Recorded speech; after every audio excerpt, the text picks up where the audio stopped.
السلام علیکم معزز اساتذہ کرام اور فیکلٹی ممبرس، گیسٹ اسپیکر محترمہ پروفیسر ڈاکٹر قاریہ راشدہ یحییٰ صاحبہ کو میں ڈاکٹر زینب ذوالفقار فزیولوجی ڈپارٹمنٹ سے آج کی اس دورہ قرآن کی محفل میں خوش آمدید کہتی ہوں۔ معزز حاضرین، عزیز Fatima medical and dental college کی یہ روایت رہی ہے کہ وہ نہ صرف تدریسی بلکہ غیر تدریسی سرگرمیوں جس میں بالخصوص مذہبی اور تدریسی تعلیمات شامل ہیں اس کو فروغ دیتا ہے، اور آج کی اس دورہ قرآن کی محفل بھی اسی سلسلے کی کڑی ہے۔ محفل کا آغاز تلاوت قرآن پاک سے کیا جائے گا، جس کے لیے میں 30 ڈپٹی سے عریش بابر کو مدعو کرنا چاہوں گی۔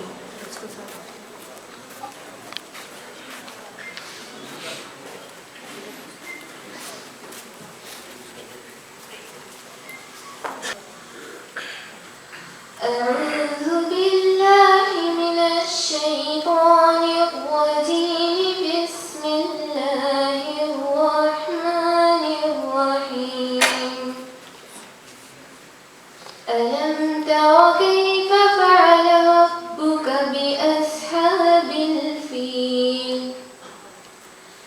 ألم يجعل كيدهم في تضليل وأرسل عليهم طيرا أبابيل ترميهم بحجارة من سجيل فجعلهم كعصف مأكول آمنت بالله صدق الله العظيم۔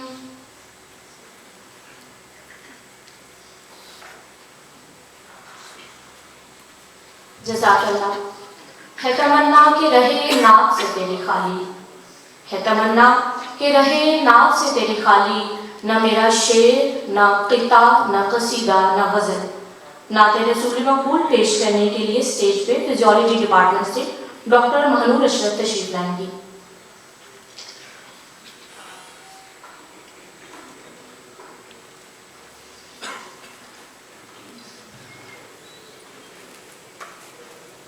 میرے دل میں ہے یاد محمد،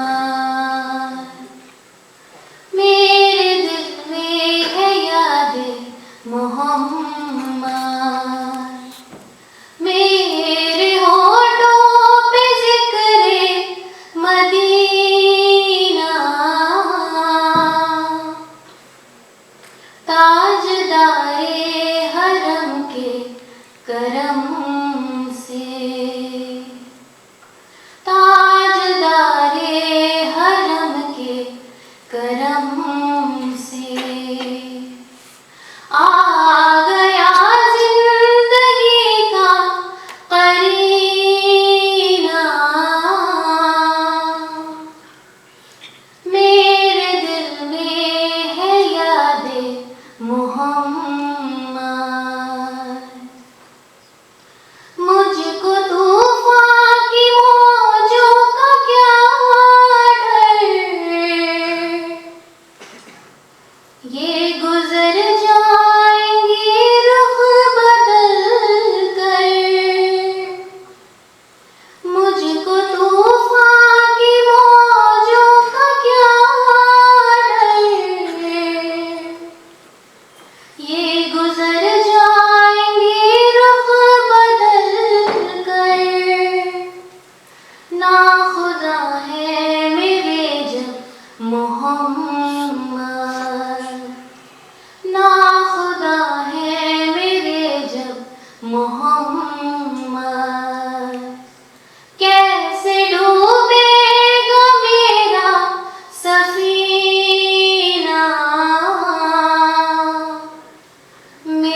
جزاک اللہ۔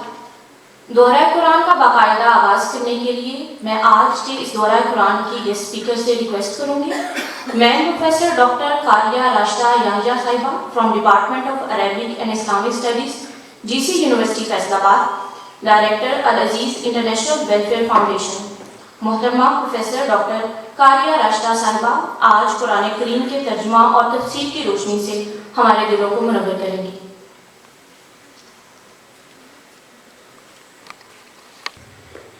السلام علیکم ورحمۃ اللہ وبرکاتہ۔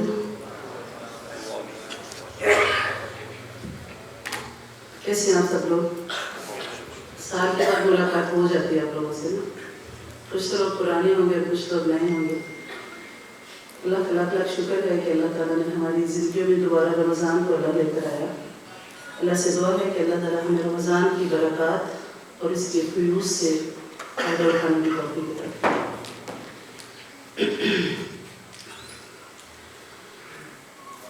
إن الحمد لله نحمده ونصلي على رسوله الكريم، أما بعد فأعوذ بالله من الشيطان الرجيم، بسم الله الرحمن الرحيم،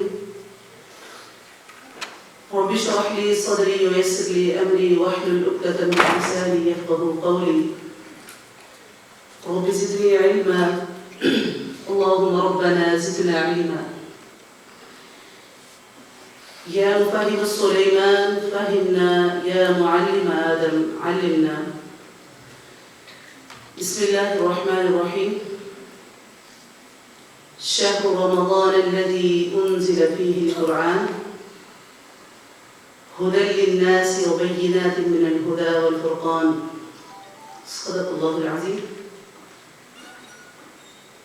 آج کی اس بابرکت محفل میں ہم قرآن کریم کی تفسیر کا مختصراً خلاصہ بیان کریں گے۔ ابتدا سے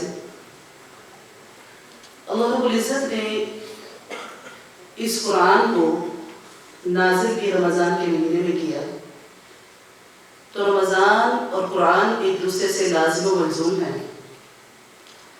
اللہ تعالیٰ نے فرمایا کہ یہ رمضان کا وہ مہینہ ہے جس میں نے نازل قرآن کیا، اور کس وقت کیا؟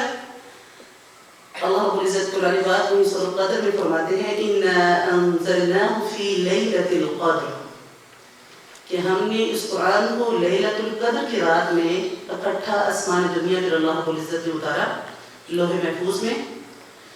اس کے بعد بتدریجاً آہستہ آہستہ ضرورت کے مطابق دنیا میں جیسے جیسے مسائل آتے رہے اس کے مطابق جو ہے جبریل امین کے ذریعے وحی کے ذریعے بھیجا جاتا رہا۔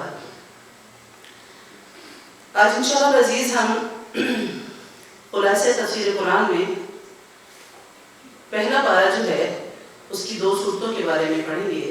پہلے پارہ میں 2 صورتیں ہیں، سورۃ الفاتحہ اور سورۃ البقرہ۔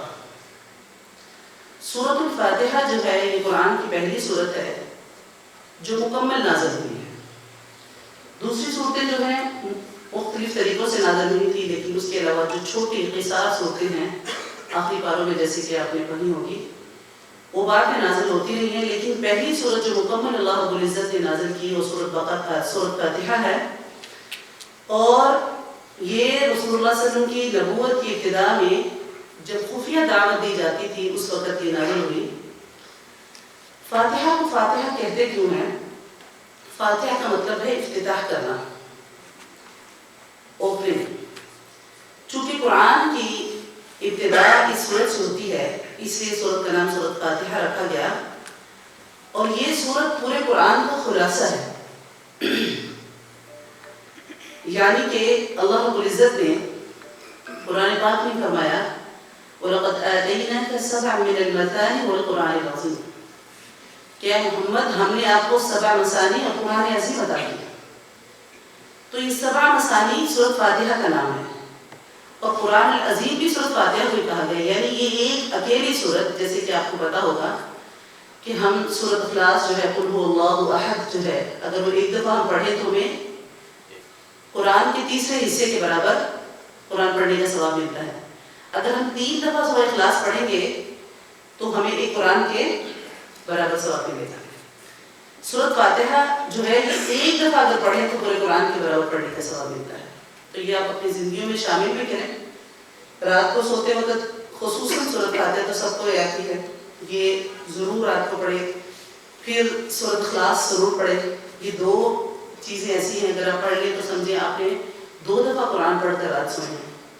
تو اللہ رب العزت جو ہے پھر آپ کا وہ جو سونا ہے وہ بھی عبادت بنا دے گی. اس سے بھی اجر لکھا جاتا رہے گا کہ اللہ رب العزت کے بندے اللہ سے اجر اور ثواب کی امید رکھتے ہیں. تو اس کے علاوہ اس سورت کا نام سورۃ الصلاۃ بھی ہے، نماز. نماز سورۃ فاتحہ کے بغیر نہیں ہے. رسول اللہ صلی اللہ علیہ وسلم کی حدیث ہے لا صلاۃ لمن لم یقرأ بفاتحۃ الکتاب، کہ جو بندہ سورۃ فاتحہ نہیں پڑھتا اس کی نماز ہی نہیں ہوتی. تو اس کا نام سورۃ الصلاۃ ہے اور اس کو ہر نماز میں ہر رکعت میں پڑھنا فرض ہے. پھر اس سورت کو سورۃ الشفا بھی کہا جاتا ہے، بیماریوں کی شفا کے لیے اس کو پڑھ کر دم کرنا جو ہے یہ سنت رسول صلی اللہ علیہ وسلم سے ثابت ہے. ہم بہت سارے دم کے طریقے ڈھونڈتے ہیں اور بہت سارے غلط طریقوں میں چلے جاتے ہیں جو ہمارا اعمال، ہماری دنیا، ہماری آخرت ضائع کر رہے ہوتے ہیں. تو یہ سورۃ الفاتحہ ایسا دم ہے جس کو رسول اللہ صلی اللہ علیہ وسلم نے صحابہ کو خود سکھلایا. تو سوچیں اس کی برکات کہ ایسے ہمارے پاس قرآن کے ذریعے اور احادیث مبارکہ کے ذریعے ایسے صحیح جو ہیں دم کرنے کے وظائف موجود ہیں. اگر آپ ان پر عمل کریں تو آپ کی زندگیوں میں برکات بہاریں آ جائیں. ہم مختلف چھوٹے قسم کے ٹوٹکے اور مختلف لوگوں سے پوچھ کے مختلف قسم کی چیزیں استعمال کرتے ہیں جن کا نہ تو قرآن میں کوئی ذکر ہے نہ رسول اللہ صلی اللہ علیہ وسلم کی حدیث میں ذکر ہے. تو یہ سورۃ فاتحہ جو ہے سورۃ الشفا بھی ہے کہ کسی بھی بیماری پر پڑھ کر اگر دم کیا جائے تو شفا ملتی ہے. اسے سورۃ الدعا بھی کہتے ہیں کیونکہ اس کے اندر ہم کیا کرتے ہیں، اللہ سے دعا کرتے ہیں. ہم اللہ سے کہتے ہیں کہ اهدنا الصراط المستقیم ایاک نعبد و ایاک نستعین. اللہ تیری عبادت کرتے ہیں، تجھ سے ہی مانگتے ہیں، ہمیں سیدھا راستہ دکھا. یہ دعا کر رہے ہیں اس میں ہم اللہ سے. تو صراط مستقیم اصل میں کیا ہے، حبل اللہ ہے، اللہ کی رسی ہے. اور حبل اللہ ایک ہوتی ہے، زیادہ رستے نہیں ہوتے. اللہ کی رسی ایک ہے. اللہ تعالیٰ قرآن پاک میں فرماتے ہیں وَاعْتَصِمُوا بِحَبْلِ اللَّهِ جَمِيعًا، اللہ کی رسی کو مضبوطی سے تھام لو. تو یعنی سورۃ فاتحہ جو ہے یہ کیا ہے، اللہ کی رسی ہے. اس کے ذریعے ہم صراط مستقیم اللہ سے مانگ رہے ہیں. اور صراط مستقیم جو ہے وہ ایک ہی راستہ ہوتا ہے، 2 راستے نہیں ہوتے. ہم جو 2 کشتیوں کے سوار بنے ہوئے ہیں نا کہ فلاں بھی ٹھیک کہتا ہے، فلاں بھی ٹھیک کہتا ہے، فلاں بھی ٹھیک کہتا ہے، ایسا نہیں ہے. اللہ ایک ہے، اس کا رسول محمد رسول اللہ صلی اللہ علیہ وسلم ایک ہے، قرآن ایک ہے. اور رسول اللہ صلی اللہ علیہ وسلم کی احادیث جو ہے ان کے زبان مبارک سے ایک ہی زبان مبارک سے نکلی ہوئی ہے. تو اگر ہم قرآن و سنت کے مطابق زندگی گزارنا شروع کر دیں تو ہمارے لیے بڑی آسانی ہوگی. اور سیدنا عبید بن کعب رضی اللہ تعالیٰ عنہ فرماتے ہیں کہ نبی اکرم صلی اللہ علیہ وسلم نے فرمایا کہ والذی نفسی بید محمد ما انزلت فی التوراۃ ولا فی الانجیل ولا فی الزبور ولا فی الفرقان مثلها، کہ نہ تو تورات میں، نہ تو زبور میں، نہ انجیل میں اس سورۃ فاتحہ جیسے اللہ نے کوئی سورت یا کوئی آیت نہیں اتاری، اس کی جیسی کوئی دوسری سورت نہیں ہے. تو اسی طرح رسول اللہ صلی اللہ علیہ وسلم کی ایک حدیث ہے کہ ایک مرتبہ جبریل امین نبی اکرم صلی اللہ علیہ وسلم کے پاس آئے اور اللہ کے رسول کے پاس بیٹھے ہوئے تھے. تو اچانک زور سے دروازہ کھلنے کی آواز آئی اوپر سے. تو انہوں نے سر پر اٹھایا، فرمایا یہ آسمان کا ایک دروازہ ہے جو کھولا گیا ہے، جو آج کھلا ہے. رسول اللہ صلی اللہ علیہ وسلم کو بتایا کہ یا رسول اللہ یہ آسمان کا دروازہ جو ہے اللہ نے آج کھولا ہے، اس سے پہلے یہ کبھی نہیں کھولا گیا.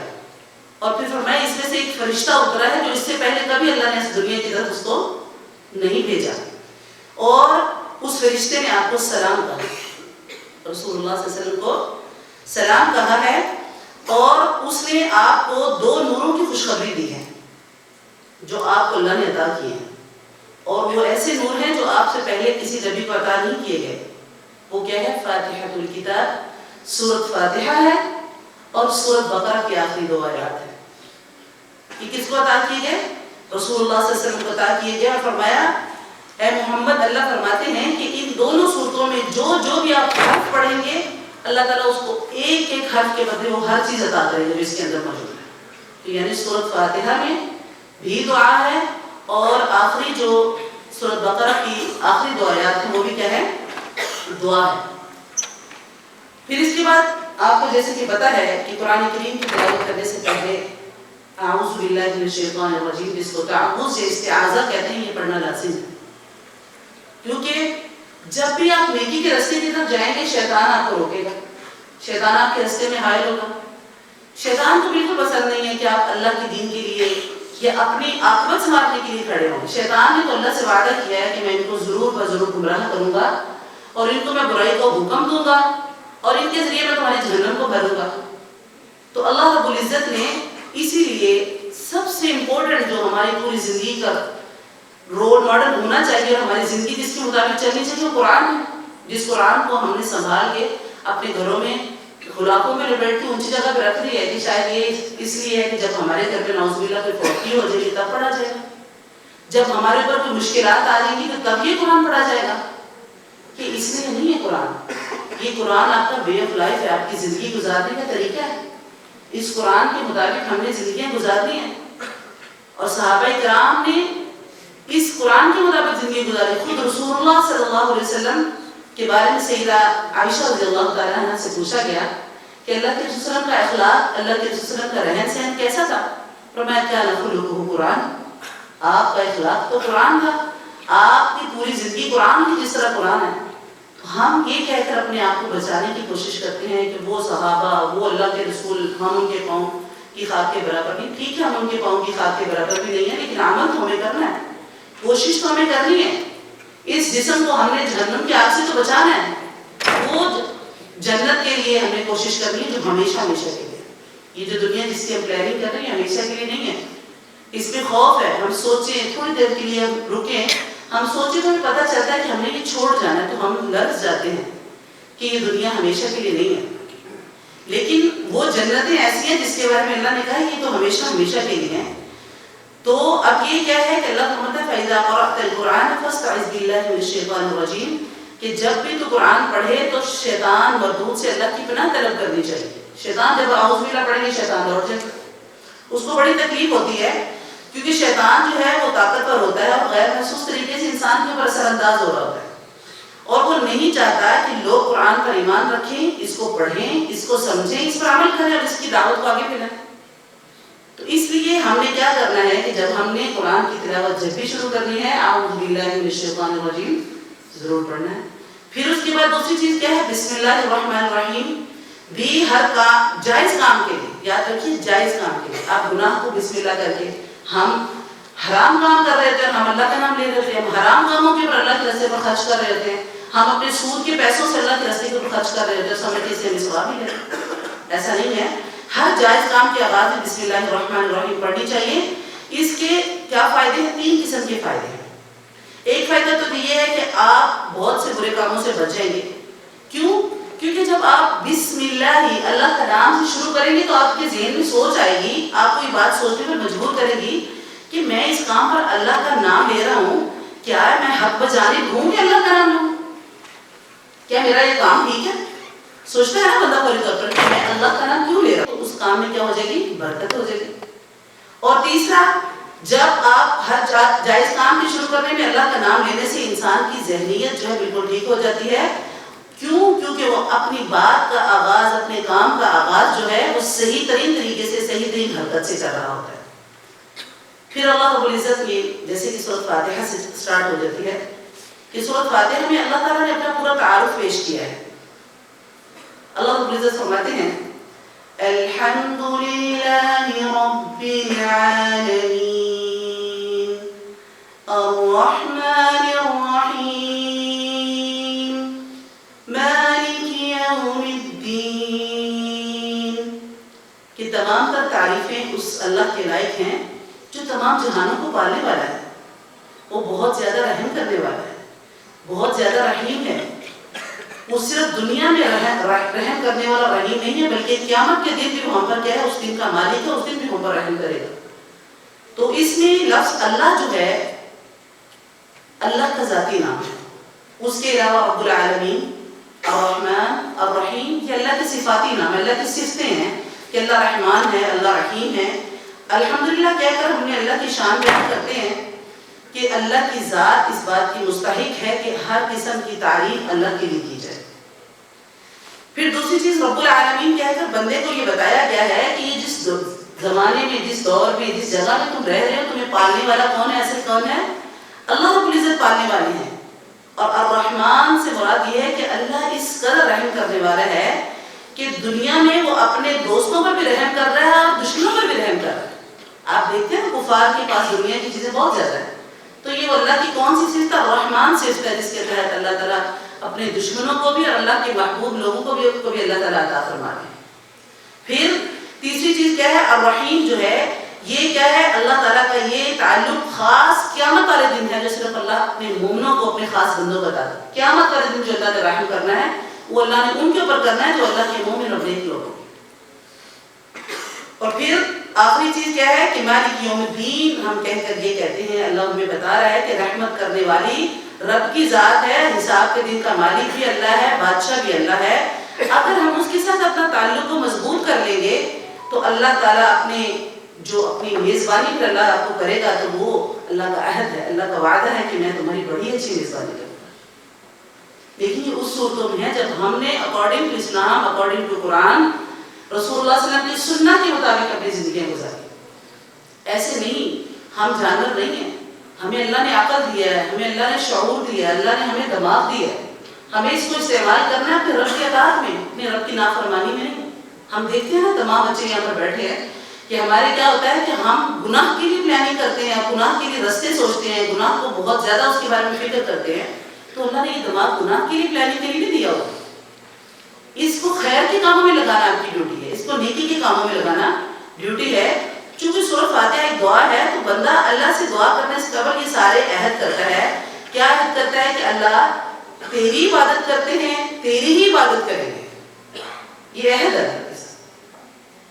ہم کہتے ہیں دنیا کی خواہشات اپنے دلوں میں پال کے ہم کہتے ہیں کہ نہیں جی، میں تو منہ سے کہتے ہیں کہ لا الہ الا اللہ، اللہ کے علاوہ کوئی الہ نہیں ہے، اللہ کے علاوہ پرستش کے لائق کوئی نہیں ہے، لیکن ہم اپنے نفس کے غلام، اپنے نفس کی پوجا کرتے ہیں۔ تو پہلا ہم اللہ سے عہد توڑ دیتے ہیں اسی وقت۔ تو یاد رکھیے جب ہم اللہ سے پہلا ہم نے عہد یہ کیا کہ اللہ ہم تیری عبادت کرتے ہیں اور تیری ہی عبادت کریں گے، تو لفظ عبادت جو ہے وہ تین چیزوں میں استعمال ہوتا ہے۔ ایک تو پرستش میں استعمال ہوتا ہے، دوسرا مطلب ہے اطاعت اور فرما برداری بھی اللہ تیری کریں گے، اور تیسرا ہے کہ ہر وقت بندگی اور غلامی بھی کس کی کریں گے؟ اللہ تیری کریں گے۔ ہم اللہ کے غلام ہیں۔ ہم انسان اپنے آپ کو بڑے ذہین، بڑے فہیم، بڑے سمجھدار سمجھتے ہیں۔ یاد رکھیے کوئی اوقات نہیں ہے اللہ کے سامنے، ہم ایک ذرے کے برابر بھی ہماری اوقات نہیں ہے۔ اگر ہم اپنی حقیقت کو سمجھ لینا، وہیں سے ہماری تصحیح ہو جائے گی، وہیں سے ہمارا رستہ ٹھیک ہو جائے گا۔ دنیا کے لیے ہم دوڑ لگاتے ہیں، دنیا کی تھوڑی سی خوشی کے لیے ہم اپنا دین ایمان بیچنے کو تیار ہو جاتے ہیں۔ تو سوچئے وہ اللہ وہ جس میں یہ جو دنیا ہے یہ تو ہمیشہ کی نہیں ہے، آخرت تو ہمیشہ کی ہے، اس کے بارے میں ہماری کیا پلاننگ ہے؟ تو عبادت کا لفظ جو ہے عبد سے بنا ہے۔ عبد کا مطلب ہوتا ہے غلام۔ ہم اللہ کی کیا ہے؟ غلام ہیں۔ جب آپ اپنی حقیقت کو سمجھیں گے، آپ اپنے لیے وہی لفظ استعمال کریں جو اللہ نے استعمال کیے۔ وعباد الرحمن، اللہ نے کہا اللہ کے رحمان کے جو بندے ہیں، یمشون علی الارض، کہ وہ زمین کے اوپر بڑی عاجزی کے ساتھ چلتے ہیں۔ وہ بندے سے مراد کیا ہے؟ غلام اللہ کے جو اللہ کی اطاعت کے اندر آ جاتے ہیں، جو اللہ کو اپنا سب کچھ مانتے ہیں، وہ غلام ہیں اور اس کے علاوہ ان کی کوئی اوقات نہیں ہے۔ جب آپ اپنی حقیقت کو، ہم اپنی حقیقت کو سمجھ لیں گے کہ میری اوقات کیا ہے، اس وقت ہم بالکل ٹھیک ہو جائیں گے۔ تو اللہ رب العزت نے یہاں پر اللہ سے جو ہے عبد کا لفظ جو اللہ نے استعمال کیا غلام کے لیے کیا ہے، تو جس طرح ایک غلام اپنے مالک کے لیے 24 گھنٹے فرما بردار رہتا ہے، اسی طرح ہمیں بھی اپنے مالک کے لیے 24 گھنٹے فرما بردار رہنا ہے۔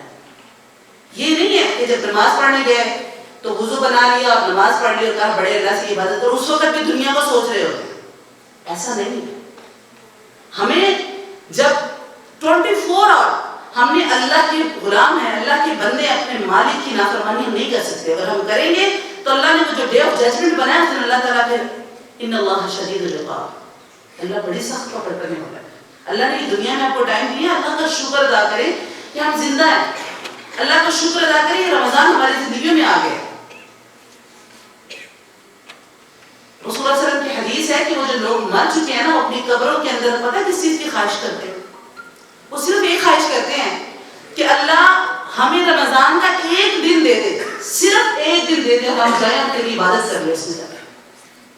صرف ایک دن وہ مانگتے ہیں اور ہمارے پاس پورا رمضان آ گیا اور ہم اس میں اللہ سے معافی طلب نہ کر سکیں, اللہ کی رضا حاصل نہ کر سکیں, تو ہمارے اوپر افسوس ہے. ہم سے زیادہ ناکام کوئی نہیں.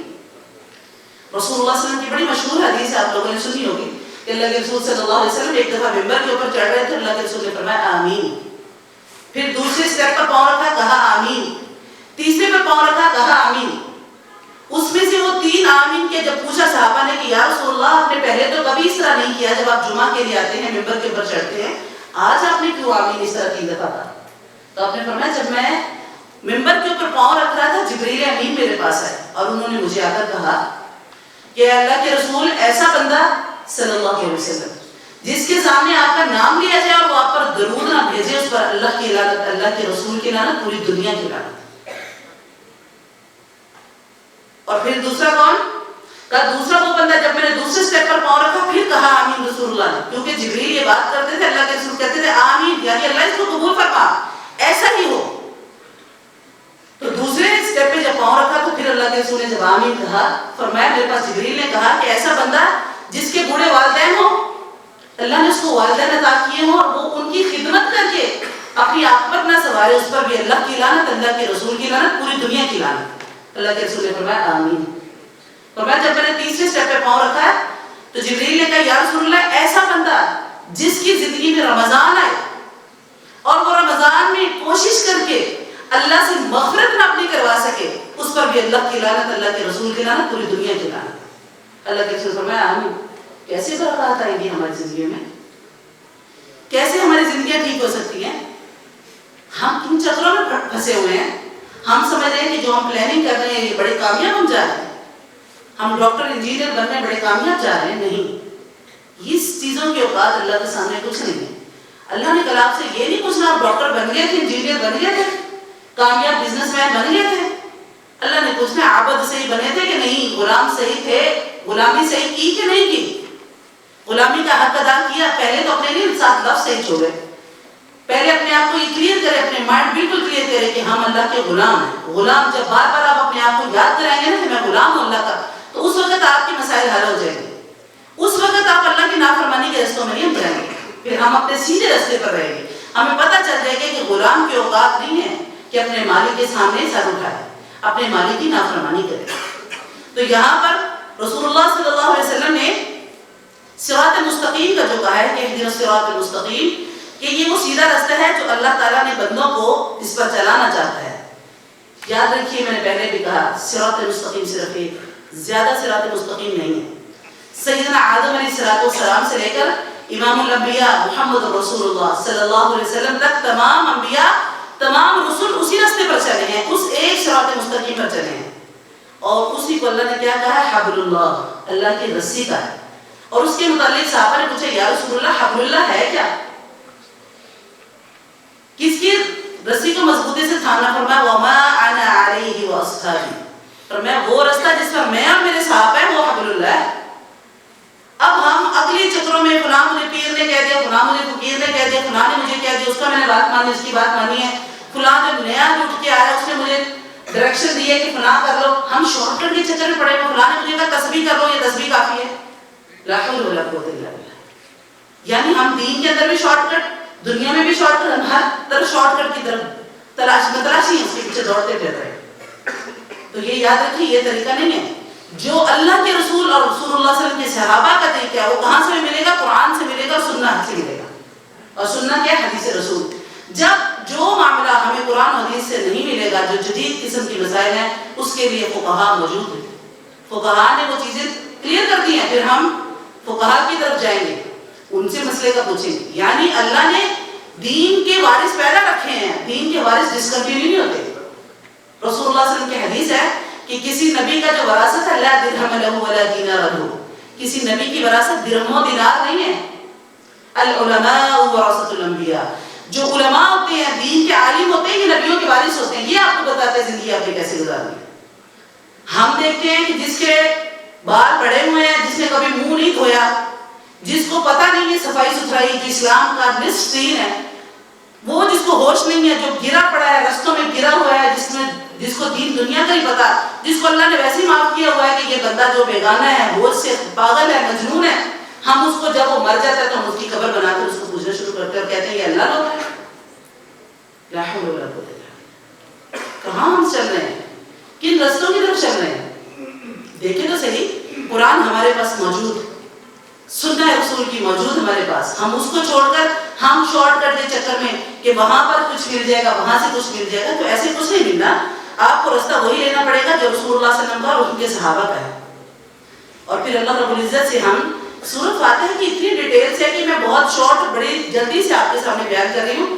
اگر سورۃ فاتحہ کو آپ سمجھنا چاہیں تو اس کے لیے کئی لیکچرز کم ہیں. اتنی ڈیٹیل سے اللہ رب العزت، اتنی اس کے بارے میں احادیث موجود ہے، رسول اللہ نے اتنی اس کی وضاحت کر دی.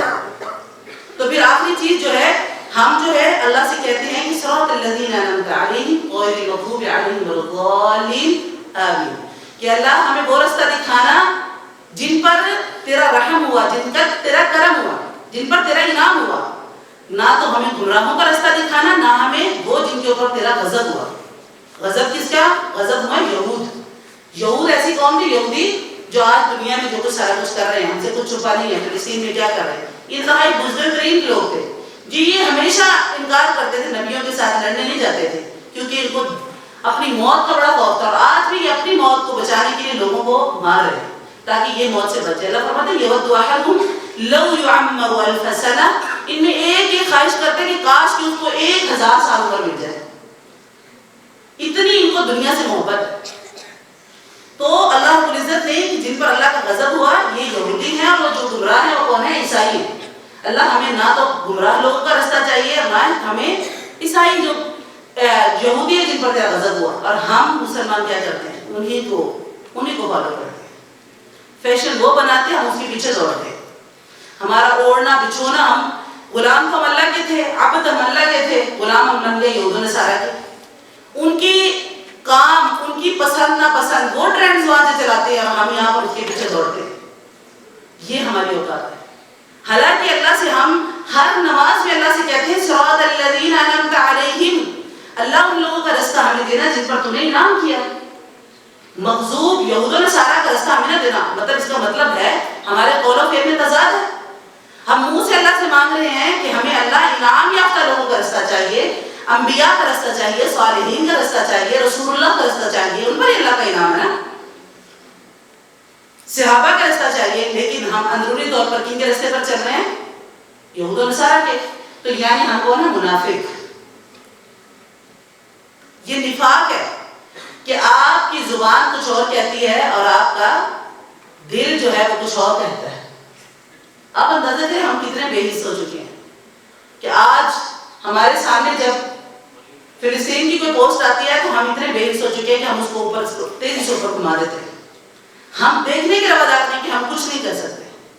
یہ ہماری اخلاقی طور پر اتنے تنزلی ہو چکی ہے کہ ہم ان کے لیے دعا بھی نہیں کر سکتے. ہم کوئی چیز ہمارے سامنے آ رہی ہے ہم اس کو فوراً اوپر سکرول کرتے ہیں تاکہ ہم اس کو دیکھیں نہ، کیونکہ ہم کہتے ہیں ہمیں ہمت نہیں ان چیزوں کی دیکھنے کی. یہ ہمارا ایمان ہے. المسلم کالجسد الواحد، مسلمان تو ایک جسم کی طرح تھے.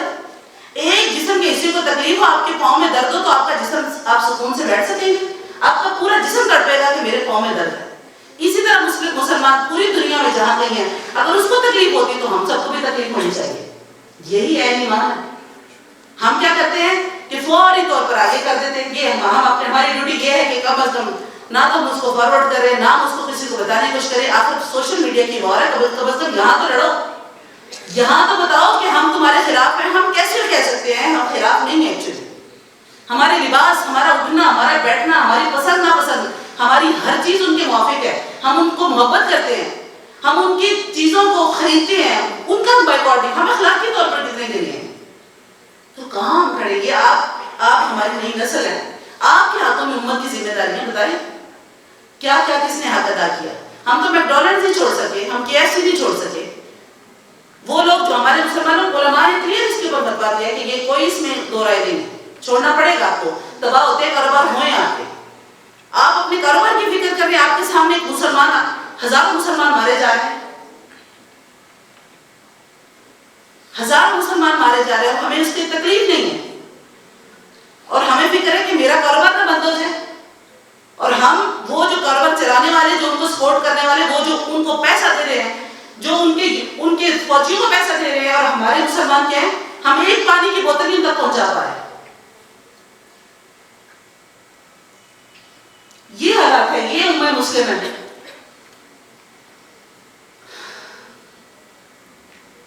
تو علامہ اقبال نے اس لیے کہا تھا نا کہ وضع میں تم نصارہ ہو تو متن میں ملود, یہ مسلمان ہے جسے دیکھ کے شرمائے یہود. کہ ہماری وضع قطع عیسائیوں جیسی ہے, ہماری ڈریسنگ عیسائیوں والی ہے, اور ہم فخر کرتے ہیں کہ ہم اس کو مطلب ویسٹرن لباس پہنتے ہیں. ہم بڑے, ہمیں بدل ماڈ اسکواڈ ہو گئے. سوچے سے ہم کتنے گھٹیا ہیں. وہ لوگ تمہارے لباس کو نہیں پہنتے, وہ لوگ تو تمہیں پسند نہیں کرتے. اس میں کوئی شک نہیں ہے کہ لباس جو ہے علاقوں کو ہوتا ہے, آپ کسی بھی لباس کو پہن سکتے ہیں, اس میں علماء نے کوئی اختلاف نہیں کیا. لیکن کم از کم اس لیے تو نہ پہنے کہ ہم ان کے مشابہت کرنے کے لیے پہن رہے ہیں. ایسا لباس پہنے جس میں آپ کا حجاب کا پورا ہو, لڑکیاں ہوں یا لڑکے ہوں, دونوں صورتوں میں آپ کا لباس پینٹ شرٹ بھی ہو تو اتنا کھلا ہونا چاہیے کہ آپ کا جسم ظاہر نہ ہو. نہیں, ہم تو اس طرح کا پہنتے جیسے وہ پہنتے ہیں. ہم اوپر سے کہتے ہیں اللہ ہمیں ان کا راستہ نہیں چاہیے, دل میں ہم وہی کام کرتے ہیں. تو علامہ اقبال نے کہا نا کہ وضع میں تم نصارہ ہو, تمہاری وضع قطع جو ہے نا, تمہاری جو ڈریسنگ ہے, تمہارا اوڑھنا بچھونا ہے, یہ عیسائیوں جیسا ہے. اور تمہاری جو ٹریڈیشن ہے, ثقافت جو ہے نا, وہ تمہاری ہندوؤں جیسی نہیں ہے, ہماری ہندوؤں جیسی. ہمارے سارے رسم و رواج ہندوؤں جیسے نہیں ہیں. ہمارے مرنے سے لے کر ہماری شادی تک ہماری ہر جو روایت ہے وہ ہندوؤں والی ابھی تک چل رہی ہے. اور ہمیں یہود و نصارہ ہم پر ہنستے ہیں, وہ ان پر ہنستے ہیں کہ یہ مسلمان انہوں نے ہمارا کیا بگاڑ لینا ہے.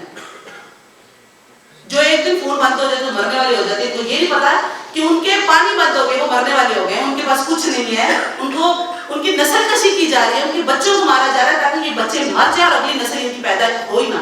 بوڑھے تو نہیں نا بچے پیدا کریں گے. اور ہم مسلمان جو ہیں, اللہ تعالیٰ ہمیں صراط مستقیم عطا فرمائے. صراط مستقیم سمپل سے ہے, سورۃ فاتحہ کوئی سمجھ لے نا تو پوری زندگی سمجھ جاتی ہے. ہم سورۃ فاتحہ کو ابھی تک نہیں سمجھے, تو یہاں پر یہ اللہ سے یہ ساری چیزیں ہم نے چھوڑ دی ہیں کہ اللہ مجھے توفیق دے کہ دعا کرو. ایسی دعا سے نہیں ہوگا. آپ پڑھے نا, پیپر کی تیاری نہ کریں, سب کو کہ بس دعا کرو اور سو جائیں, ہو سکتا ہے پاسبل ہے آپ پاس ہو جائیں گے؟ نہیں پاسبل. تو دعاؤں کے اوپر نہیں ہے, دعا بھی کرنی پڑتی ہے. اپنے آپ کو بدلیں, آپ پراؤڈ مسلم بنے. اپنے آپ کو جو آپ کی چیز ہے, جو بھی آپ پہنتے ہیں, جو آپ اوڑھتے ہیں, جو آپ کھاتے ہیں, جو آپ پیتے ہیں, ان چیزوں میں کم از کم بائک تو ان کا کرتے ہیں. ہم کہتے تھے مجھے تو پسند ہی نہیں, اس کے علاوہ مجھے تو زبان کو ٹیسٹ ہی نہیں آتا اگر میں وہ چیز نہ کھاؤں. تو ہم تو ابھی تک ٹیسٹ کے چکر میں پڑے ہوئے ہیں, تو وہاں تو وہ مر گئے. یعنی ہم بے حص ہیں. ہمارے اندر اتنی بھی سمجھ نہیں ہے کہ ہم وہ کام کریں کہ دنیا کا سب سے جو چھوٹا عمل ہے کہ کم از کم جو اگر کوئی کام کر رہا ہے ہم اس کے اوپر آمین تو کہہ دینا کہ ہاں اللہ ہم بھی دعا کرتے ہیں, ہمارے ساتھ بھی یہی ہے, وہ بھی نہیں کہتے. ہم اس کو دیکھتے بھی نہیں, ہم دیکھنے کے روادار نہیں. ہم کہتے ہیں جو بڑے نرم دل کے ہیں, ہم جو ہے نا دیکھ نہیں سکتے کہ فلسطینیوں کے اوپر ظلم ہو رہا ہے. ہم بہت ظالم ہیں, یاد رکھیں. ہمارے دل بڑے سخت ہیں. اللہ تعالیٰ نے یہود و نصارہ کے بارے میں فرمایا تھا نا کہ ان کے دل پتھروں کی طرح ہے, او اشد قسوہ, بلکہ پتھروں سے بھی زیادہ سخت ہے. ہم ان سے بھی زیادہ, ہمارے یہ یہود و نصارہ کی کوالٹیز تھی جو ہمارے اندر آتی ہیں, پتھروں جیسے ہمارے دل ہیں. اور ہم اپنے آپ کو کہتے ہیں کہ میں مسلمان ہوں, بس الحمدللہ مسلمان, الحمدللہ الحمدللہ جوڑ کے ساتھ مسلمان کا لفظ لگا دیا. کہاں کھڑے ہیں؟ کتنی کو فکر ہے ہمیں؟ تو فکر نہ کریں. یہ آگے آنے والی نسلیں نا, آپ نے کسی کے لیے دعا, کسی کے لیے نہیں کرنی, کسی کے لیے کچھ نہیں کرنا. آپ کی آنے والی نسلوں کو جو ہم تربیت دے رہے ہیں, آپ کے لیے بھی کسی نے دعا نہیں کرنی. اور ان قبروں میں ہم نے ہزاروں سال رہنا ہے, ہزاروں سال ہم نے قبروں میں پڑے رہنا ہے. ہمارے لیے رسول اللہ صلی اللہ علیہ وسلم جو اس امت کے سب سے اعلیٰ و افضل ترین ہستی ہیں, ان کو 1450 سال ہو گئے قبر کے اندر. میری اور آپ کی کیا اوقات ہے؟ تو آپ کے لیے بھی کوئی دعا کرنے والا نہیں اٹھے گا, کوئی آپ کے لیے دعا نہیں کرے گا. مسلمان ہے, کم از کم مسلمان تو بنے, مسلمان ہونے کا حق تو ادا کریں. اللہ اکبر. تو آگے سے سورت جو ہے اللہ رب العزت نے سورت فاتحہ کے بعد سورت بقرہ جو ہے شروع ہوتی ہے. اللہ رب العزت اس سورت کو ابتدا کرنے سے پہلے اللہ رب العزت, اس کا پہلے میں آپ کو تھوڑا سا وجہ تسمیہ بتا دیتی ہوں. سورت بقرہ کا مطلب ہے گائے یعنی بیل. تو اس سورت میں ایک واقعہ بیان ہوا, بہت زبردست واقعہ ہے, گائے کے متعلق ہے. اسی نسبت سے اس کا نام سورۃ البقرہ رکھا ہے. سور اصل میں اپنی زبان میں نشانی کو کہتے ہیں. جو صورتوں کے اندر کوئی چیز, کوئی نشانی, کوئی علامت پائی جاتی ہے, اس کے مطابق صورتوں کے نام رکھے جاتے ہیں. اسی طرح اس کے اندر ایک واقعہ, گائے کا واقعہ بڑا مشہور واقعہ ہے, یہ اس کے لیے ہے. یہ تو ہے اس کی وجہ تسمیہ.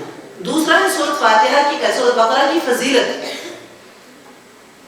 جیسے میں نے آپ کو بتایا تھا کہ سورہ فاتحہ جو ہے وہ دم کے لیے, ہر قسم کی بیماری کے لیے ہمیں پڑھنی چاہیے. مختلف طریقے, اگر کسی کو کوئی ضرورت ہو تو بعد میں مجھ سے پوچھ لیں, میں بتا دوں گی کہ کس طریقے سے رسول اللہ صلی اللہ علیہ وسلم نے احادیث مبارکہ میں اس کا کس طرح ذکر ملتا ہے کہ کس طرح پڑھی جانی چاہیے. تو سورۃ بقرہ جو ہے اس کے بارے میں صحیح مسلم کی حدیث نمبر ہے 780. اس میں سیدنا ابو ہریرہ رضی اللہ تعالیٰ عنہ فرماتے ہیں کہ رسول اللہ صلی اللہ علیہ وسلم نے فرمایا لا تجعلوا بیوتکم مقابر, لوگوں اپنے گھروں کو قبرستان نہ بناؤ. تو یعنی یہ جو ہم اس میں جی رہے ہیں, ہمارے گھر قبرستان ہے. قبرستان کی خاموشی ہمارے اندر. قبرستان میں دیکھیں کتنا سائلنس ہوتا ہے, کتنی خاموشی ہوتی ہے. فرمایا اپنے گھروں کو قبرستان نہ بناؤ. کیوں؟ کیونکہ ان الشیطان ینفر من البیت الذی تقرأ فیہ سورۃ البقرہ, کیونکہ شیطان جس گھر میں سورۃ بقرہ پڑھی جائے گی اس سے بھاگ جائے گا. تو وہ جو سبا ہم کہتے ہیں ہمارے گھر میں جادو ہو گیا, ٹونا ہو گیا, اکثر ہمارے گھروں میں پرابلمز ہیں. ہمارا عقیدے اتنے خراب ہیں کہ ہم اپنے لیے اور دوسرے کے لیے بھی یہی کر رہے ہیں. مطلب ہم اتنے گٹھیا ہو چکے ہیں کہ ہم نے اب خود سکون سے کسی کو دیکھ نہیں سکتے, تو ہم اپنے لیے, تو وہ اصل میں گڑا تو ہم اپنے لیے کھولتے ہیں جب ہم دوسرے کے لیے, کسی کے لیے جادو کسی لیے کروا رہے ہیں, کسی کے اوپر برا کروا رہے ہیں. تو یہ واحد سورۃ بقرہ ہے, اگر آپ کے گھر میں پڑھی جائے گی تو وہاں پر شیطان نہیں آئے گا, جادو ٹونا وہاں پر نہیں ہو سکے. دیکھیں قرآن کی کتنی برکات ہے. کیوں؟ کیونکہ رسول اللہ صلی اللہ علیہ وسلم کی حدیث ہے, وہ بھی صحیح مسلم کی حدیث ہے, حدیث نمبر 804 ہے کہ رسول اللہ صلی اللہ علیہ وسلم فرمایا اقرأوا سورۃ البقرہ, سورۃ بقرہ پڑھا کرو. فإن أخذها برکہ, سورۃ بقرہ کو حاصل کرنا برکت ہے. جس نے سورۃ بقرہ کو پکڑ لیا, لازم پکڑ لیا, اپنی زندگی میں شامل کر لیا, اس کے گھر میں کیا آ جائیں گی؟ برکات آ جائیں گی. وترکها حسرۃ, اور جو اس کو چھوڑے گا وہ حسرت میں رہ جائے گا. کتنا خوبصورت کلام ہے رسول اللہ صلی اللہ علیہ وسلم کی بات, کتنا خوبصورت قرآن ہے.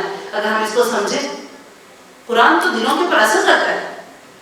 ہم نے فرمایا وَلَا تَسْتَطِيعُهَا الْبَطَلَ, شیطان اور جادو اس گھر کے اندر طاقت نہیں رکھتا گھسنے کی جس گھر میں سورۃ بقرہ پڑھی جاتی ہے. یہ مکمل حدیث, حدیث نمبر 804 ہے, مسلم شریف کی حدیث. تو یعنی کہ یہ ہماری زندگیوں کے اندر یہ چیزیں شامل ہوں گی تو ہمارے گھروں میں, ہمارے گھروں میں جو آپ کہتے ہیں پریشانیاں ہیں, ہم ادھر دوڑتے ہیں ادھر دوڑتے ہیں, کوئی پیسہ لگا کے اس کو ختم کرنے کی کوشش کرتا ہے, وہ شارٹ کٹ ہمارے پاس ہے موجود ماشاءاللہ, کہ ہم نے لوگوں کو بلا دینا تو میرے گھر میں قرآن خوانی قرآن پڑھ دو. تمہارے گھر میں جو بھی ہو رہا ہے, کسی کو کیا ہے, تم جیو یا مرو, خود پڑھو, خود کرو. جو طریقہ کار ہے ہر چیز کو رسول اللہ صلی اللہ علیہ وسلم صحابہ کو فرماتے ہیں تعلمکم, اللہ کے رسول سکھلایا کرتے تھے, ان کو سکھاتے تھے کہ آپ نے اس طرح پڑھنی ہے. رسول اللہ صلی اللہ علیہ وسلم سکھاتے تھے صحابہ کو. کیوں؟ کیونکہ وہ سیکھنا چاہتے تھے. پرابلم یہ ہے کہ ہم سیکھنا بھی نہیں چاہتے. کوئی بھی ہم میں سے, نہ کوئی نوجوان نہ کوئی بوڑھا. یاد رکھیے جس وقت رسول اللہ صلی اللہ علیہ وسلم مبعوث کیے گئے, اللہ کے رسول کی عمر 40 سال ہے, اور وہ صحابہ جو اسلام کے اندر داخل ہو گئے تھے, کوئی بچے چھوٹے چھوٹے نہیں تھے کہ 6-6 سال کو اسلام میں داخل کیا جا رہا تھا. وہ ہر عمر کے تھے, کوئی بوڑھا تھا, کوئی نوجوان تھا, کوئی ادھیڑ عمر تھا, کوئی بچہ تھا, اور وہ سب نے قرآن سیکھنا شروع کر دیا, سب نے دین کو سمجھنا شروع کر دیا. رسول اللہ صلی اللہ علیہ وسلم کے پاس ایک صحابی آئے, اسے کہ یا رسول اللہ مجھے ذرا بتائیے, ایک چھوٹا سا مسئلہ پوچھنے, بڑے دور کا لمبا سفر کر کے کہنے لگے یا رسول اللہ مجھے ذرا بتائیے کہ یہ جو مسافر کی نماز ہے اور جو مقیم ہے اس کی نماز میں کیا فرق ہے؟ تو اللہ کے رسول نے پتا اس کو کیا کہا, مرحبا لطالب العلم. سب سے پہلی بات ہے کہ علم کو طلب کرنے کے لیے تمہیں مرحبا میں کہتا ہوں, کہ تم علم کو اس ایک مسئلے کو سیکھنے کے لیے اتنا لمبا سفر کر کے، جب لوگ کھچروں گھوڑوں کے اوپر پیدل سفر کیا کرتے تھے اور وہ دنوں کا سفر ہوتا تھا، ہماری طرح نہیں ہے لاہور میں 2 گھنٹے میں پہنچ جاتے. دنیا میں کہیں بھی جانا تو گھنٹوں کا سفر ہے ہمارے پاس. تو رسول اللہ صلی اللہ علیہ وسلم نے اس کو پہلے کہا مرحبا لطالب العلم. سب سے پہلی بات ہے کہ تم طلب علم کے لیے آئے، یہ نہیں کہا طلب دین، علم سیکھنے کے لیے آئے، اس لیے تمہیں میں مرحبا کہتا ہوں. تو سب سے پہلے اگر آپ لوگ دین کو سمجھنا چاہتے ہیں یا سیکھنا چاہتے ہیں، تو یہ دین کا سیکھنے کا کام اللہ نے کل پوچھنا ہے کہ آپ نے سیکھا تھا یا نہیں سیکھا تھا، آپ کو دین آتا تھا یا نہیں آتا تھا. یہ اللہ نے پوچھنا ہے. اللہ نے یہ نہیں پوچھنا کیوں بھی بزنس کتنا اچھا ہو گیا تھا، نہیں، اللہ نے یہ پوچھنا دین سیکھا تھا یا نہیں سیکھا تھا. تو مجھے بتائیں یہاں پر نوجوان مرد عورتیں سب بیٹھے ہوئے ہیں، مجھے بتائیں کتنے لوگ ہیں جن کو قرآن صحیح. حتیٰ کہ ہمارے ہاں اتنا مجھے افسوس ہوتا ہے بعض اوقات لوگوں کو قرآن سنتے ہوئے کہ وہ جو حافظ ہیں وہ قرآن صحیح نہیں پڑھ رہے تھے، جن کو ان کے گھر والوں نے باقاعدہ نکالا کہ جاؤ بیٹا جا کے حفظ کر کے آؤ، 2-3 سال اس کو دیے، بعد میں ان کا قرآن میں ٹھیک ہے. تو یہ ہماری یعنی کہ ہم دنیا میں تو پرفیکشن چاہتے ہیں، آخرت کو ہم نے رکھا ہوا ہے سائڈ کے لیے، اس کام کے لیے کہ جب ہمارے گھر میں کوئی مشکل آئے گی، جب ہمارے گھر میں نعوذ باللہ کوئی مصیبت آئے گی، کوئی بیماری آئے گی، اس وقت قرآن نکالا جائے گا، محلے والوں کو اکٹھا کیا جائے گا، کہیں گے سارے مل کے پڑھ لو، فائدہ ہو جائے گا. ایسے فائدہ نہیں ہوتا. آپ کا باپ فوت ہوا ہے، آپ کی ماں فوت ہوئی ہے، آپ کا دادا فوت ہوا ہے، آپ کو غم ہے، کسی کو کیا غم ہے؟ وہ آپ کے لیے قرآن پڑھ رہا ہے تو اس کو کیا فکر ہے؟ اس کے پڑھنے میں وہ چاہت ہوگی جو آپ کی فکر کرنے میں ہوگی. آپ کے گھر میں مصیبت ہے، آپ کو تکلیف پتا ہے کہ میرے گھر میں یہ مصیبت آ گئی، میری اس مصیبت کو اللہ تعالیٰ دور کرے. جو آپ مناجات، جو آپ دعائیں اللہ سے رو کے اٹھا کے کرے گی، کوئی کرے گا آپ کے لیے؟ طریقہ کار کیا جی بنا دیا جی، ہم نے لوگوں کے گھروں میں جا رہے ہیں، جا کے ہم اچھے کپڑے پہن کے وہاں جاتے ہیں، کھا پی جاتے ہیں، انجوائے کر کے واپس آ جاتے ہیں اور اوپر سے چغلیاں بھی کر کے گھر آتے ہیں. پہلے تو یہ خواتین میں چیزیں تھی، اب تو مرد بھی ماشاءاللہ چغل خور بہت ہو چکے. اتنی ہے ان میں، اتنی چیزیں، ہر چیز کے بارے میں دیکھیں. آپ اپنی ساری نیکیوں کو ضائع کر دیتے ہیں. اپنے کوئی نیکی آپ نے کی وہ ساری ان کی طرف چلے جاتے ہیں. مردوں کے آفیسز، مردوں کے کلاس روم، لڑکے جہاں بیٹھتے ہیں، مرد جہاں بیٹھتے ہیں، کبھی سوچتے بھی نہیں تھے. ایک وقت تھا لوگ کہتے تھے کہ یہ مرد ہے، مردوں کا کام نہیں ہے. اب مرد سب سے پہلے دوڑ کے آتے ہیں، پتا کرو یہ کیا ہو رہا ہے. تو ہم نے یہ جو دین کو مختص کر لیا نا کچھ مردوں کے لیے اور کچھ عورتوں کے لیے، ایسا دین نہیں ہے. دین کے احکام، دین کے اوامر نواہی، دین کے معاملات مرد عورت دونوں کے لیے یکساں برابر ہے. یاد رکھیں، اللہ نے عورت کو کہا نا پردہ کرنا، اللہ نے مرد کو بھی کہا نظر نیچے رکھنی ہے. یا مرد کہتے ہیں تم پردہ کرو، تم کیوں نہیں کرتے بھی؟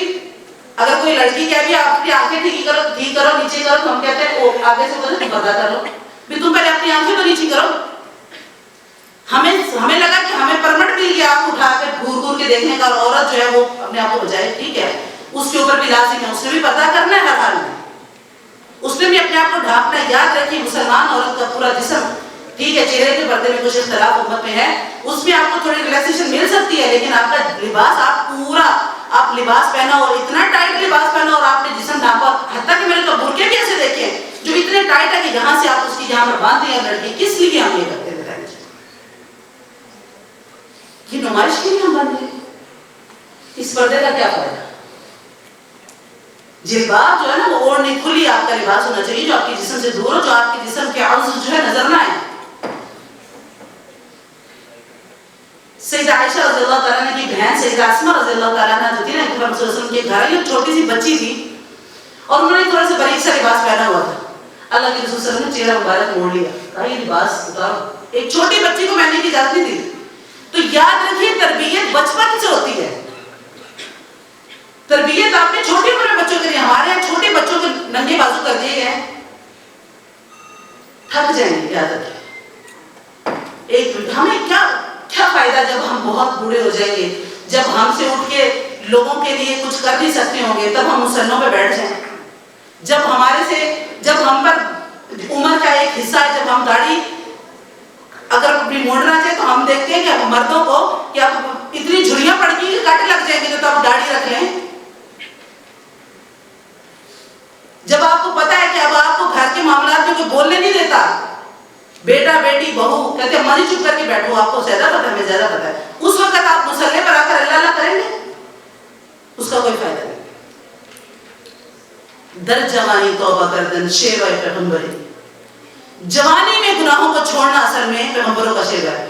کیونکہ جوانی میں آپ میں طاقت ہے, آپ میں ہمت ہے, آپ کر سکتے ہیں, گناہوں کو چھوڑ سکتے ہیں. چھوڑنا مشکل ہے آپ کے لیے کہ آپ اس کے بعد کر سکتے ہیں, پھر آپ اس کو چھوڑ رہے ہیں. اللہ تب راضی ہوتا ہے کہ میرا بندہ دیکھو تو صحیح, انسان ہے نا, گناہ جو ہے شیطان جو اپنی طرف مائل کرتا ہے, گناہ انسان کے رستے, گناہ بہت, اور پھر گناہ جو لذت والا گناہ ہو تو بہت اچھا لگتا ہے. اس وقت آپ نے یا اللہ میں یہ کام کر سکتا تھا, یہ میرے میں طاقت تھی, میرے میں ہمت تھی, میں اللہ تیری رضا, تیرا غلام, تیرا بندہ ہوتے ہوئے میں نے اس کو چھوڑ دیا, اللہ پھر راضی ہوگا نا.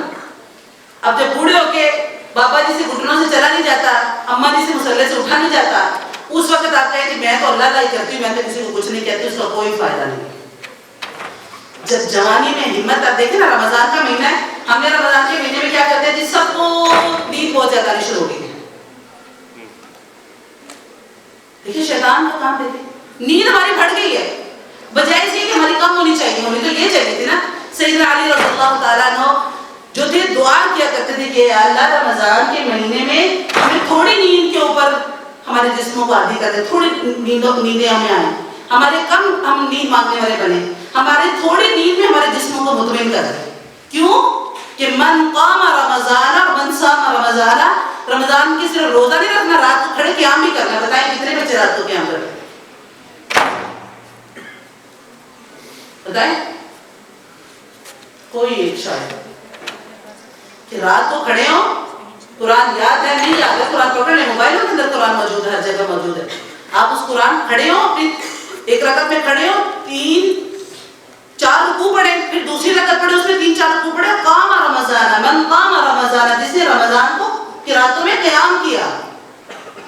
ہم نے کیا کیا کہ پہلے تاریخ کرتے ہیں بہت پیٹ بھر کے, اس کے بعد ہمیں نیند آنا شروع ہو جاتی ہے. اگر شروع کے 2-4 دن تو سارے دوڑ کے مسجد کی طرف تراویحیں پڑھنے جاتے ہیں, بعد میں مسجد جانا بھی بند ہو جاتا ہے.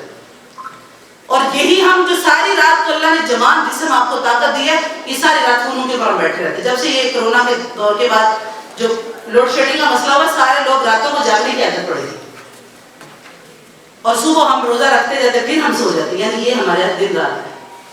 اللہ نے ایسے لوگوں کو قرآن میں پتا کیا فرمایا, بولا ہے کہ ہم کلانام, یہ جانوروں کی طرح ہے, یہ انسان نہیں ہے, یہ جانور ہے. بل ہم اضل, بلکہ جانوروں سے بھی بدتر ہے. تو اپنے آپ کو عباد اللہ بنائیں, اللہ کے بندے بنائیں, اللہ کے غلام بنائیں, اللہ کے نوکر بنائیں, اللہ کی باتوں, اللہ کے قرآن, نبی صلی اللہ علیہ وسلم کی حدیث, اس کے مطابق زندگی گزارنے والا بنائیں. ہم کیا بن گئے, عباد الشیطان, شیطان کے بندے. شیطان پورے 11 مہینے ہمارے اوپر اتنی ورکنگ کر کے گیا ہوتا ہے کہ ایک مہینہ وہ اس کو اللہ بند بھی کرتا ہے, پھر بھی ہم اس کی کتابیں دار اتنے ہیں کہ ہم اس کی چیزوں کو چھوڑتے نہیں ہیں, وفادار ہیں بڑے اس کے ساتھ. وفاداری کا ہم حق ادا کرتے ہیں کہ ہم تمہارا حق ادا کر رہے ہیں, کہ ہم تمہارے بندے ہیں, ہم تمہاری بات مانیں گے.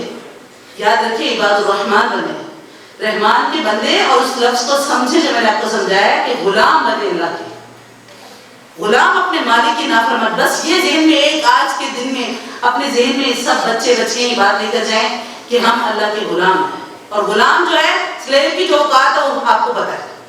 ہمارے گھر کے اندر جو ملازم ہے نا, جز وقتی ملازم, یہ غلام نہیں ہمارے, کل وقتی بھی نہیں ہے, جز وقتی دونوں ہی, یہ غلام نہیں ہمارے. ہم ان کو آنکھ نہیں اٹھانے دیتے.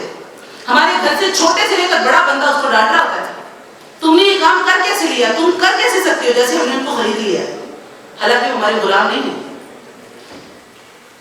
تو آپ اس جگہ پہ ذرا اپنے آپ کو تھوڑی دیر رکھ کے دیکھیں کہ یہ میرا ایک کل وقتی یا جز وقتی ملازم ہے, یہ میرا غلام نہیں یا خریدا نہیں ہو, اس کو میں کیسے ڈیل کر رہا ہوں. تو مجھے اپنے آپ کو اس جگہ پہ رکھ کر سوچنا چاہیے کہ میرا مالک اور میرے اس کے سامنے میری اوقات کیا ہے. خدا اپنے آپ کو سمجھے, اپنے لیے آسانیاں تلاش کرے. آسانیاں اللہ تعالیٰ کے کلام میں ہے. اللہ کا کلام جو ہے وہ برکات ہے.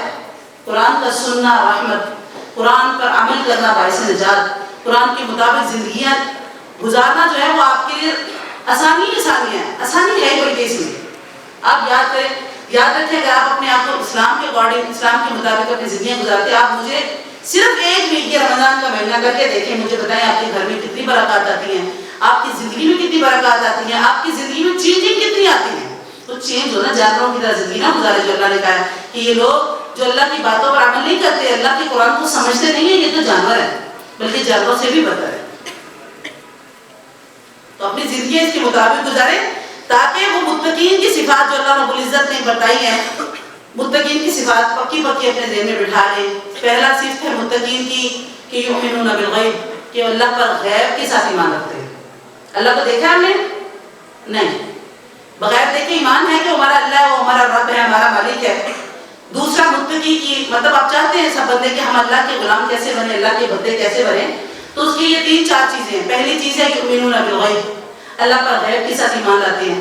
ویقیمون الصلاۃ, نماز قائم کرتے ہیں. قرآن شروع ہوتا ہے اللہ سب سے پہلے مومن متقین کی مومنین کی صفات بیان کر دیتا ہے. یعنی اللہ تو پہلے بتا رہا ہے, اللہ نے بالکل کلیئر کر دیا. اللہ نے تو یہ رکھا کہ بعد میں سلیبس اینڈ ہوگا تو تب جا کے پتہ چلے گا کہ رزلٹ کیا ہے. نہیں, اللہ رب العزت نے شروع میں ابتدا میں بتا دیا کہ یہ کام آپ نے کرنے. تو پہلی چیز کیا ہے, یؤمنون بالغیب, اللہ پر غیب سے ایمان لانا. ویقیمون الصلاۃ, نماز قائم کرنی ہے. اور نماز کیسے کام ہے, ان الصلاۃ کانت علی المؤمنین کتابا موقوتا, وقت مقرر پر پڑھنا, نماز قائم ہونا ہے. یہ نہیں ہے جب دل اٹھایا موڈ کے پڑھ لیا, میری فلاں میٹنگ یا فلاں کام ہے, اس کا کوئی فائدہ نہیں.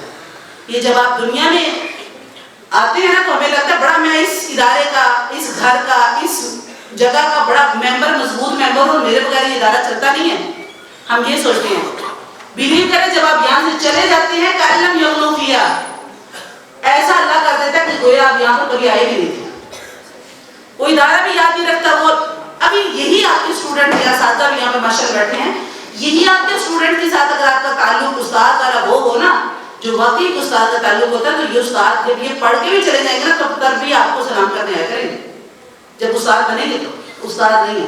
یہ بھی یہاں مجبوری سے پڑھ رہے ہیں, ان کو پتا ہے ہمیں کورس اپنا پورا کرنا ہے, اپنا پاس کرنا ہے, اپنی ڈگری لینی ہے. ان کو کوئی غرض نہیں ہے کہ استاد ہے, استاد کا مقام ہے. کتنا استادوں کا مقام ہوتا ہے. آج ہم دیکھتے ہیں استاد گزر رہا ہے, بچے اندر ان کے اندر بچ رہے ہیں, پتہ نہیں کہ میرا استاد گزر رہا ہے.